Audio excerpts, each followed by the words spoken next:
देखिए कक्षा 11 की क्लास में आपको सांख्यों के अंतर्गत हम पढ़ा रहे थे दीर्घवृत्त प्रश्नावली 11.3 जिसके सवाल नंबर कितने तक हुए थे? 10 नंबर तक हल हो गए थे। आज की क्लास में 11वें सवाल से बताया जाएगा आपको। पढ़िए 11वां सवाल क्या है। शीर्ष 0, प्लस माइनस 13। शीर्ष है 0, 0, प्लस माइनस 13। नाभियां क्या दी है? 0, प्लस माइनस 5। 0, plus minus 5। चलिए सूत्र अगर याद है तो आप पहचान गए हो गई कहे का मान दिया। हमें दीर्घवृत्त का समीकरण ज्ञात करना है तो दीर्घवृत्त का समीकरण हम तब ज्ञात कर पाएंगे जब हमें ए और बी का मान ज्ञात हो। ए और बी का मान ज्ञात हो। चलिए तो दीर्घवृत्त का समीकरण तो हम ज्ञात कर लेंगे ए बी का मान ज्ञात हो, लेकिन उसके पहले हमें यह ज्ञात होना चाहिए कि ये मान जो दिए हैं कहे के हैं। देखिए हमने बताया था तुम्हें ए ग्रेटर देन बी अगर हो तो शीर्ष क्या होता है? शीर्ष होता है प्लस माइनस ए कामा 0 और ना भी क्या होती है? ना भी प्लस माइनस ए कामा 0। अगर बी ग्रेटर देन ए हो, क्या हो? बी ग्रेटर देन ए हो तो शीर्ष क्या होता है? शीर्ष 0, प्लस माइनस बी। और ना भी क्या होती है? ना भी 0, प्लस माइनस बी। तो इस टाइप का है कि इस टाइप का है। देखिए बी ग्रेटर देन ए के रूप का है कि ए ग्रेटर देन बी के रूप का है? बी ग्रेटर देन ए के रूप का है। सूत्र आते हैं तुरंत पहचान जाएंगे आप। तो शीर्ष होता है 0, प्लस माइनस बी, यानी ये कहेगा मान है बी का मान। तो बी का मान यहाँ से कितना आ गया? 13 आ गया। फिर यहाँ से देखिए कहेगा मान है बी का मान 5 है। समीकरण नंबर 2 डाल दिया। बी का मान रख दीजिए, इसमें कितना है? 13। तो 13 और ई बराबर 5। ई बराबर कितना आ जाएगा? 5/13। हमें दीर्घवृत्त का समीकरण ज्ञात करने के लिए कहेगा मान चाहिए ए और बी का। तो देखिए बी का मान हमें पता है, ई का मान भी पता है। एक सूत्र हमने बताया था ए बी और ई में संबंध का सूत्र। ए बी और ई में संबंध का सूत्र तो ए ग्रेटर देन बी है कि बी ग्रेटर देन ए है? बी ग्रेटर देन ए अगर है तो ए बी और ई में संबंध का सूत्र क्या होगा? ए स्क्वायर बराबर बी स्क्वायर और 1 माइनस बी स्क्वायर। तो ए स्क्वायर का मान ज्ञात करना है बराबर बी का मान 13 का स्क्वायर 169 और 1 माइनस ई का मान 5। तो स्क्वायर क्या हो जाएगा? 25/169। तो देखिए ए स्क्वायर बराबर क्या आ जाएगा? 169 और एलसीएम ले लेंगे 169 तो आ जाएगा 169 माइनस 25। अब 169 से 169 कट जाएगा। ए स्क्वायर बराबर कितना आ जाएगा? 169 माइनस 25 तो कितना आ जाएगा? 169 में 25 घटाओ, हम तक न घटा पाओगे तुम जैसे लक्षण है। कितना आ गया? तो देखिए दीर्घवृत्त का समीकरण क्या हो जाएगा? दीर्घवृत्त का समीकरण हो जाएगा आपका x स्क्वायर बटे ए स्क्वायर प्लस वाई स्क्वायर बटे बी स्क्वायर बराबर 1। तो x स्क्वायर बटे ए स्क्वायर का मान 144 धन वाई स्क्वायर बटे बी का मान निकला था हमारे पास था 13 का स्क्वायर 169 बराबर 1। ही हो गया आपके दीर्घवृत्त का समीकरण। ये था आपका सवाल नंबर 11वां। अब तो मैं हम सवाल नंबर 12वां बताते हैं। देखिए किताबें नहीं है। पढ़िए 12वां नंबर क्या है? शीर्ष प्लस माइनस 6, 0। शीर्ष है प्लस माइनस 6, 0। नाभियां प्लस माइनस 4, 0। नाभियां है प्लस माइनस 4, 0। तुरंत देखिए यहाँ से ए ग्रेटर देन बी वाला है कि बी ग्रेटर देन ए वाला है? A greater A than B greater वाला। देन बी वाला है, तो इसका शेष क्या होता है? प्लस माइनस ए का मान 0। ए का मान यहाँ से कितना आ जाएगा? 6। और ये का का मान है? ए का। ए का मान कितना है? ए का मान है 4, तो ए का मान रख दो 6 इसमें। 6 और ई बराबर 4, ई बराबर 4/6 काट दो। ई का मान कितना आ जाएगा? 2/3। हमें दीर्घवृत्त का समीकरण चाहिए। दीर्घवृत्त का समीकरण तब ज्ञात कर पाएंगे जब हमें ए और बी दोनों मान पता हो। ए का मान भी पता हो और बी का मान भी पता हो। तो हमें ए का मान तो पता है, लेकिन का मान नहीं पता।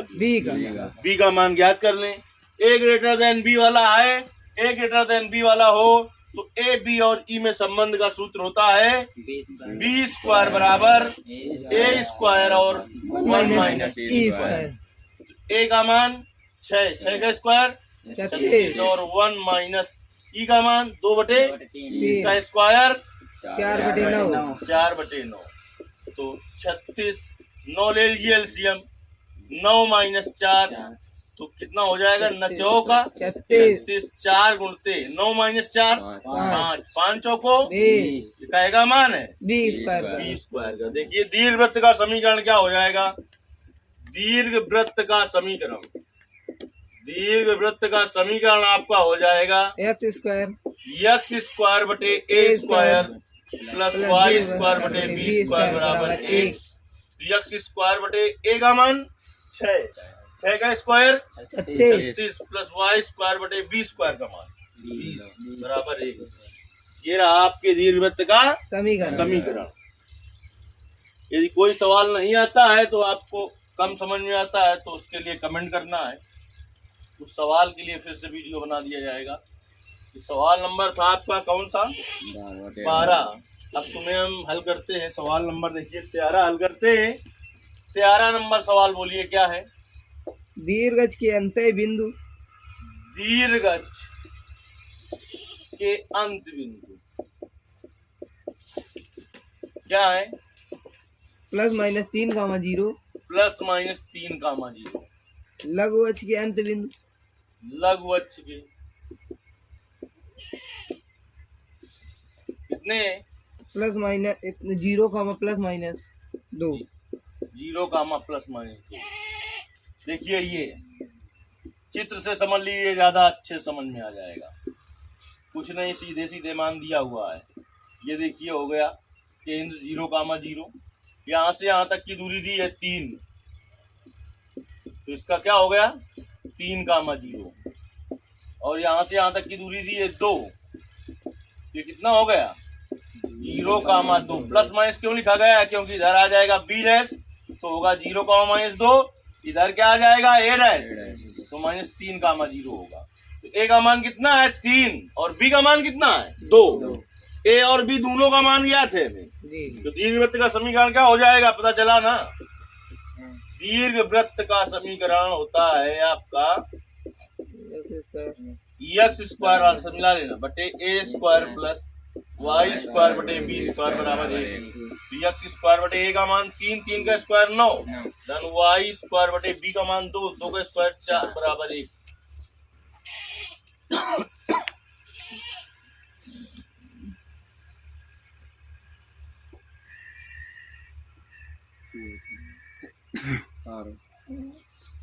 देखिए आपका था सवाल नंबर 13। अब हम सवाल नंबर 14 हल करते हैं। देखिए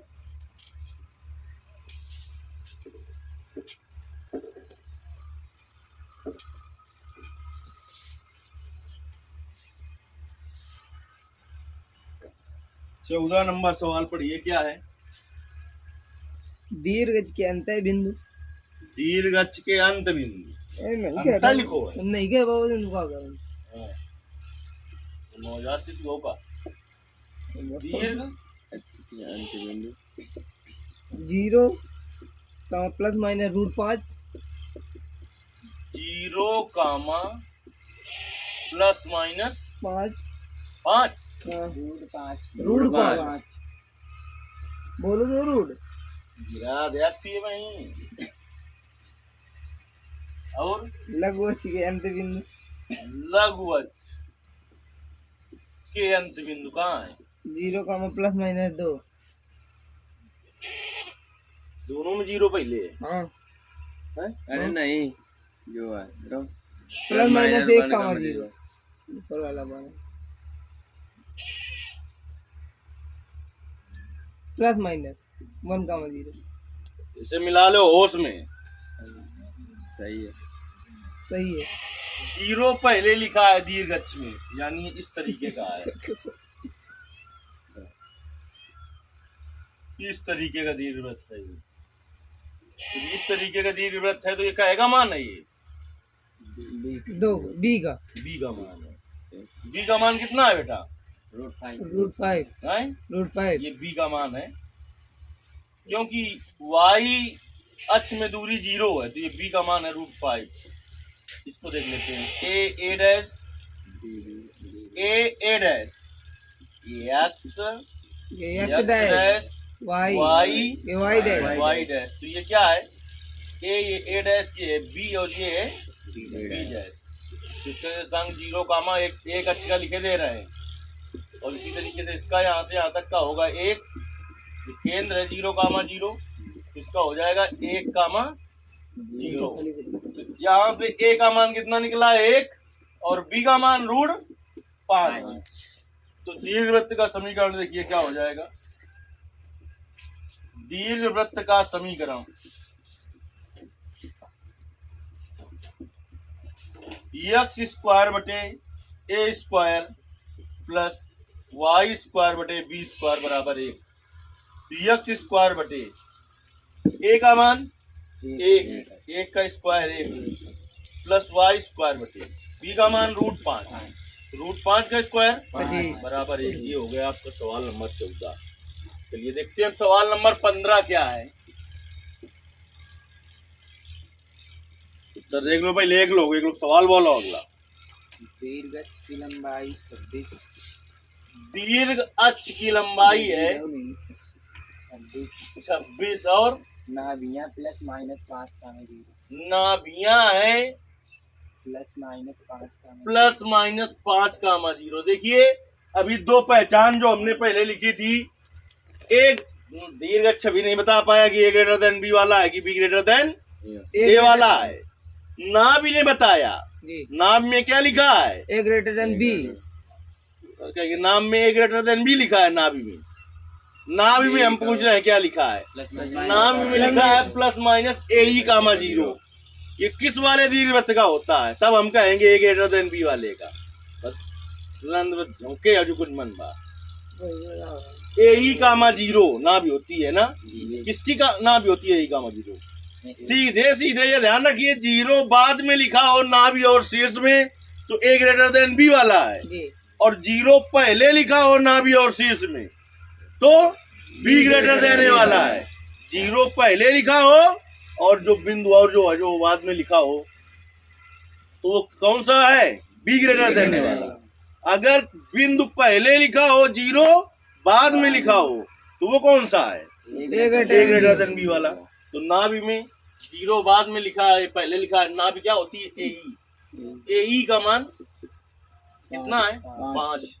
अब देखिए अगर a बी हो तो दीर्घ अक्ष 2a होता है। दीर्घ अक्ष 26 दिया है तो 2a बराबर हो जाएगा 26। तो a बराबर 26 बटे 2, तो a बराबर 13। अगर b ए वाला होता तो दीर्घ अक्ष 26 लिखा होता, लेकिन ये 2a नहीं 2b का मान होता। 2a नहीं 2b का मान होता। तो देखिए हमें दीर्घवृत्त का समीकरण ज्ञात करना है। दीर्घवृत्त का समीकरण हम ज्ञात कर लेंगे, लेकिन जब हमें a और b का मान ज्ञात हो। तो a का मान पता चल गया है, a का मान हम समीकरण 1 में रख दें तो e का मान निकल आएगा, क्योंकि 3 पदों के बीच संबंध होता है। किसमें? a, b और e में। तो 3 में जब हमें 2 ज्ञात हो तो हम तीसरा ज्ञात कर सकते हैं। तो अभी तो हमें 1 ज्ञात है ना, तो समीकरण 1 में रख दें इसको। समीकरण 1 से देखिए, समीकरण 1 से क्या हो जाएगा? e का मान नहीं, सॉरी, a का मान 13, e बराबर 5 बटे 13। अब कौन सा है? a बी वाला है। a बी वाला हो तो बी का मान ज्ञात करने के लिए बी स्क्वायर बराबर सूत्र लगता है।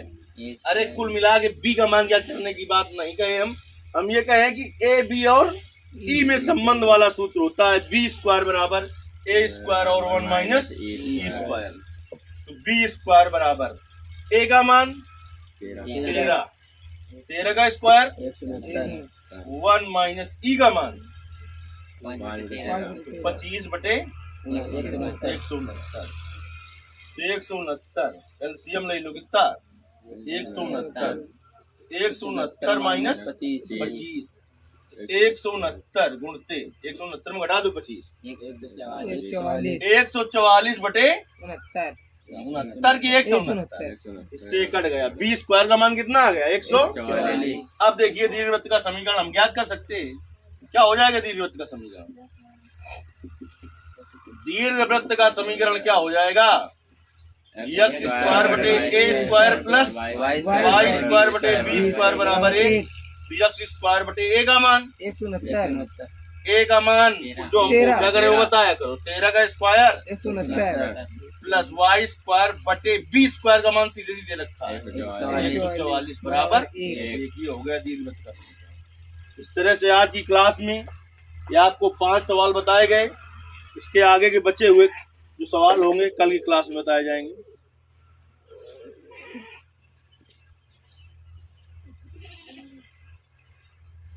16 मिनट के बने।